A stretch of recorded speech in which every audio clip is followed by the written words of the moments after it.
Hey, ভুরি ভুরি disco ভুরি ভুরি ভুরি disco ভুরি। হেই, কেডা আসলি রে?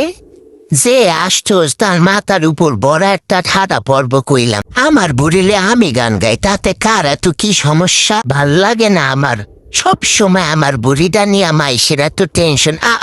এই যে আম্মাও একটা জিনিস, আমি একটু বন্ধুদের সাথে ফ্যান ফলোয়ার্সদের সাথে গল্প করতে এসেছি। আমার বুড়িটা কিভাবে হয়েছে জানো বন্ধুরা?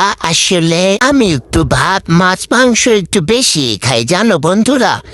আমারে যদি ভাত না দেয় ক্যাটফুটের সাথে, তাইলে আমি নানির পিছে পিছে যাইয়া গাও গাও করতেই থাকি যতক্ষণ পর্যন্ত আমারে খাওন না দেয়, বুঝছো? আমার একটু ভাত দিলেই আমার পেটটা ঠান্ডা হয়ে যায়। আমারে যতক্ষণ ভাত না দিবে মানে পাগলের মতো আমার নিশা লেগে যায়। মানে নিশা, এটি খাইয়ে খাইয়ে আমার পেটটা এত মোটা হয়েছে, বুঝতে পারছো তোমরা?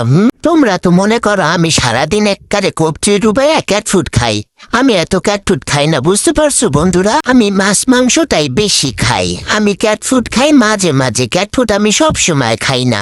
কারণ আমি জানি ক্যাটফুড বেশি খাইলে পানি খাইতে হয়, আর আমি বেশি পানি খাই না বন্ধুরা। তাই আমার আম্মু ক্যাটফুড দিতেও চায় না, বুঝতে পারলে বন্ধুরা? তোমরা একটু বেশি বেশি এই এই মামা, তুমি যে কেমন করো বুঝি না। আমি একটু আমার ফ্যান ফলোয়ার্সদের সাথে গল্প করছি। এই বন্ধুরা, তোমরা বেশি বেশি ভাত খাবে, বুঝছো? ভাত খাইলে ভুঁড়ি বাড়বে, আর যার ভুঁড়ি নাই তার কিছুই নেই, বুঝছো?